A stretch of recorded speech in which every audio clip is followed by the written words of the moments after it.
Grace and peace and spoiler alert for the movie Tootsie. I'm trying hard to be faithful to the vision of this channel in the midst of COVID-19. When I created it, the plan was to reflect on movies when I saw movies, because I see a lot of movies and I need to see a lot of movies as kind of my Sabbath, as a opportunity to rest in my life.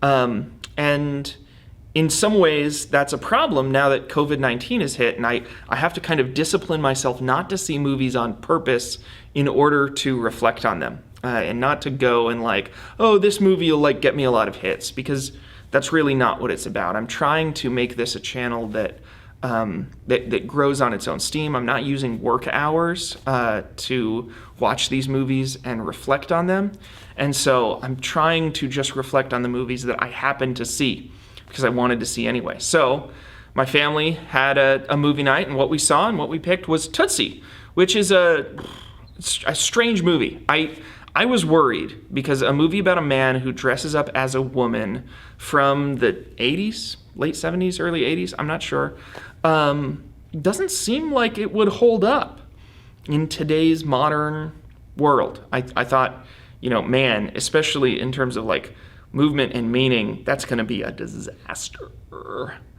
And it wasn't. It was a good movie, and it did hold up. None of the ideas that were said. I mean, the whole business of there's such a thing as trans people, that was not touched. That there are people who alter their identities from man to woman, or from woman to man. That at one time they would have answered that question differently than they answer it now. Nobody ever engages with that idea. And even the concept of like feminism is touched in, I think, some really helpful, I don't know, ways that at least are still acceptable ways to talk about the issue today. And so that got me thinking about what it means for a movie to age well, what it means for a movie to age poorly, and what it means for a movie, and again, if I'm talking about a movie, I'm talking about all sorts of texts, to age kind of like Tootsie aged, where it just kind of holds up. It doesn't age. And so what do we mean when we say that? Like what is happening to a movie that makes it age well, poorly, or not? And I've used this analogy before, but maybe around a movie you didn't see, and so a movie reflection you didn't see, that any text is a bit like a window. So there's a stained glass window behind me that depicts an angel or a man. They all have wings. There's an ox back over there, and there's an eagle off screen, and a lion. And so this window here, it has a certain character all its own. And you can see the window and just look at like what the window depicts. In addition to that, when you see the window, you are seeing stuff from this room that I'm in, right? You're seeing the lights and the way the lights that are up here shine on that window, and that affects what the window looks like. It would be a different appearance of the window if it were dark in here and it were daylight outside and the light were streaming in. You'd have a different look of the window. And that's that third aspect of the window. There's a behind the window world. There's a world behind the window. And in fact, I put a little light down there in that corner coming in from the world behind the window. That affects our view of the film or the text, whatever it is that we're engaging with. And so Tootsie was a movie, and it dealt with fictional characters, and those fictional characters wanted things and did things and behaved in certain ways. That's the window. That's the angel or man there, right? Tootsie was also a product of its time, and it didn't have some of the language that we have now, and it was able to be made to begin with as a product of its time. There's a world behind the window of Tootsie. There's a world in which Dustin Hoffman exists and decided to be in a movie and signed up, and people watched it, and that was an okay thing to do. And then there's our world. And what makes a movie age well or poorly, I'm going to argue, is entirely within the world in front of the window.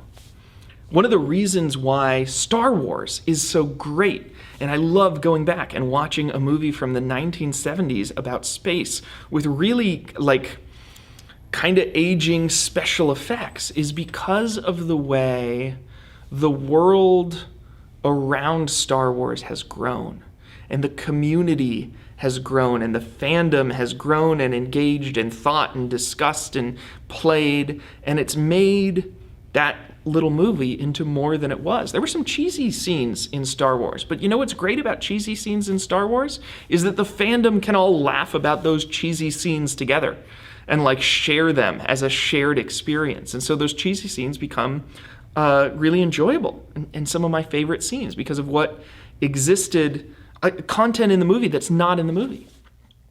Same thing when a movie has special effects that don't hold up, right? Sometimes The Mummy's a good example. I think The Mummy, the plot and the acting are all pretty good, but some of the shots of The Mummy, and by the way, I'm talking about the 90s Mummy here. I'm not going Boris Karloff on you. Some of the shots of The Mummy coming out are so 90s CGI. I can see the black line. Come on, I can do better CGI than that on my Zoom profile. What are we doing? So the world has changed. My experience of CGI and my ability to recognize, that's a monster made out of computers, wasn't much when that movie first aired. I might not have seen monsters made out of computers, certainly not with computers as powerful as they used to make The Mummy, but then we all got more and more exposed to TV shows and video games that had really great CGI. And so the world outside of the text influenced the text. So it's possible for, and by the way, text can also influence worlds, right? That was true of Star Wars. Star Wars wrought a new era of science fiction. And so every time we enjoy new science fiction, we're enjoying something that Star Wars had a hand in. And what that means is that when people criticize me for liking a 2,000-year-old book, which actually I would argue for some parts of it, it's more like a 5,000-year-old book, like the Bible, that gives me language. If I can understand why Tootsie held up and I now pronounce you Chuck and Larry didn't, or what was another one? I think it's called Commander-in-Chief, Head of State. And anyway, why those movies didn't hold up is because of the world beyond them. So the Bible is a text that has been carried by people through history from one context to another context to another context, and that has wrought, that has created the world that we live in now. And every moment of its age, in many ways, has made it better.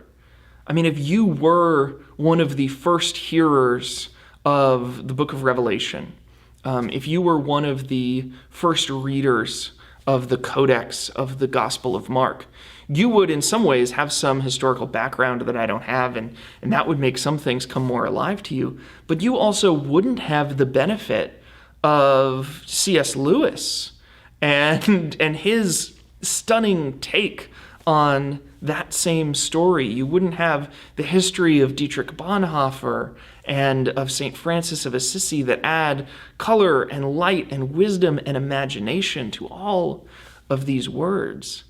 So I want to encourage you to think of the Bible that way. And I guess also check out Tootsie. It's fine. It's pretty funny and okay and not that offensive. But then again, I'll leave it to some of my LGBTQ folk to tell me why I'm wrong about that. And there are actually some moments that are really problematic, because I'm sure there are. It just wasn't egregious, is all I'm saying. Anyway, I will hope to see you next time. And I hope you'll check out some of these movies that I also reflected on. They might be interesting to you as well. God bless you in the midst of COVID-19.